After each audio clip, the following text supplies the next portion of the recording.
So June is National Men's Health Awareness Week. It occurs during June.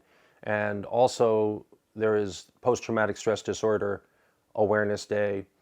And I think if there's nothing else that we've learned about the COVID crisis, and there are so many things we have learned about it, but one of the things we've learned is people can suffer from PTSD in many forms other than being in an actual combat mission in some foreign country. And we've seen so many people on the front lines, our EMT workers, front lines of our COVID crisis, our nurses, our doctors, our EMT workers who are suffering from PTSD.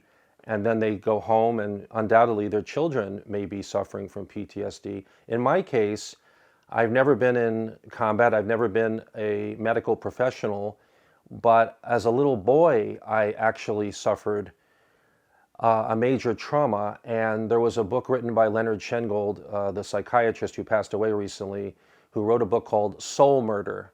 And what he was writing about was when adults horribly, sometimes through neglect or abuse, traumatize little children. And that's essentially what happened to me when I was in kindergarten. And I will not go into great detail about this at this time, perhaps, but I had a very nasty kindergarten teacher who shunted me to what she called the dunce corner because I missed school for the Jewish high holidays. I was the only Jewish kid in my kindergarten class.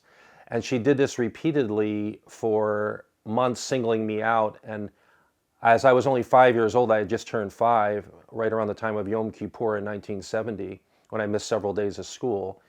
I started to dissociate, which is another way of saying, through a kind of evolutionary adaptation, I began to drift into an imaginary world, which kind of may have saved me from the perils of what was really going on, the cruelty that was being inflicted upon me. And I want to give you hope here because even a child who has suffered from a severe trauma, and some children never speak again when they have suffered from such a severe trauma, even a child can heal. And even an EMT worker and even a soldier can heal from post-traumatic stress disorder. And basically it took me some 40 plus years to fully understand what had happened to me because it was seared in my hippocampus.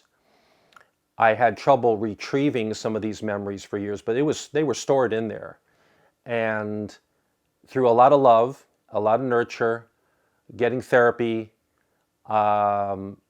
being with my angel Barbara, my sweet wife who passed away last September, and having a career that nurtured me, which is writing, all of those factors, work, love, and time, really, have really allowed me to heal and subdue this post-traumatic stress disorder. And so if I have any message to any of the medical professionals now who are suffering from PTSD, I suffered from my own kind of PTSD at a very young age when my brain was still growing. You can recover from it and you can end up having a very healthy and happy life. Thank you very much.